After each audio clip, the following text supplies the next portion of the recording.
Return of fascism বন্ধ করবেন, তাহলে আপনাকে পাওয়ার ম্যাক্সিমাম ডিসেন্ট্রালাইজ করতে হবে। মানুষ মনে করে ভাই আগে ভোটের আগে ভালো ভালো কথা বলে, ভোটের পরে দেখবেন সব ভুলে গেছে।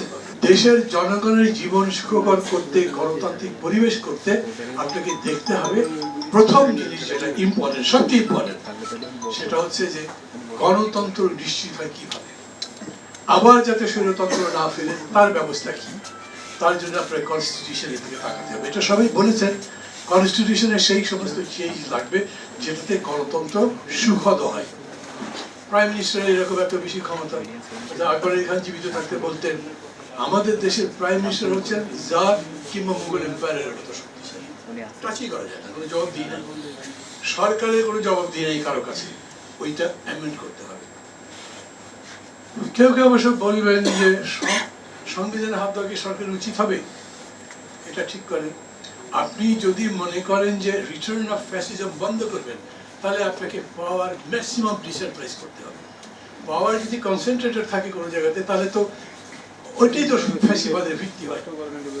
যদি আপনি পাওয়ারকে ডিসেন্ট্রালাইজ করতে চান, তাহলেও আপনার কনস্টিটিউশন অ্যামেন্ডমেন্ট লাগে।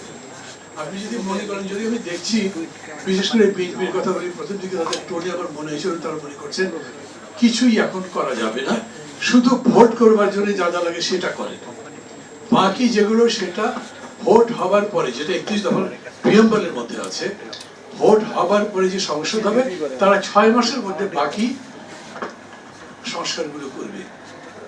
মুশকিল হয়েছে কি, রাজনৈতিক দলগুলো যে সংস্কার করবে এটা তো মানুষ বিশ্বাস করতে চায় না। মানুষ মনে করে ভাই আগে ভোটের আগে ভালো ভালো কথা বলে, ভোটের পরে দেখবেন সব ভুলে গেছে, অতীত তাই বলেছে।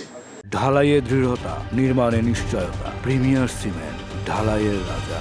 এই জন্য এইবারে দেখছি একটা সার্ভে হয়েছে, ব্র্যাক ইউনিভার্সিটি করেছে, যদি সার্ভের উপরে আমার একটু সন্দেহ আছে, তারপরে আমি মনে করি ওরা যে বলেছে 71% লোক এখন এই গভর্নমেন্টকে সাপোর্ট করে, ওটা 71 না হয়ে 61 হতে পারে, কিন্তু সাপোর্ট করে মানুষ তাদেরকে।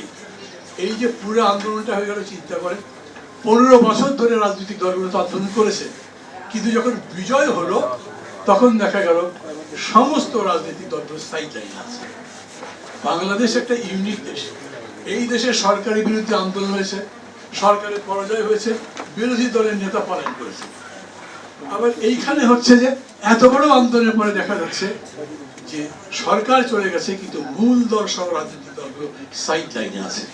এটা এই কারণেই যে রাজনৈতিক দলের উপরে মানুষের ওই বিশ্বাস হয় নাই। অতএব কেউ যদি আমাকে বলে আচ্ছা আপনি কি মনে করেন প্রধানমন্ত্রী 2 বছরের বেশি থাকতে পারবেন, 2 টার্মের বেশি থাকতে পারবেন, ঠিক, আমি বলবো ঠিক। যদি বলেন আপনি প্রপোর্শনাল মানে রিপ্রেজেন্টেটিভ বেসিস, সরি মানে সংখ্যানুপাতিক ভোট চান, আমি বলবো এটাও ঠিক। সরকার যদি এই রকম 5টা চয়েস অনুযায়ী দেশের কনস্টিটিউশন সংবিধান সংশোধন করে, তার পক্ষে থাকবেন। আমি পক্ষে আছি, সাকি নাই পক্ষে, মঈন ভাই নাই, তখন কি হবে? 14টা দল মিলে বসলো প্রধান উপদেষ্টার সঙ্গে, সেইখানে 2000 প্রস্তাব দেওয়া হয়েছে।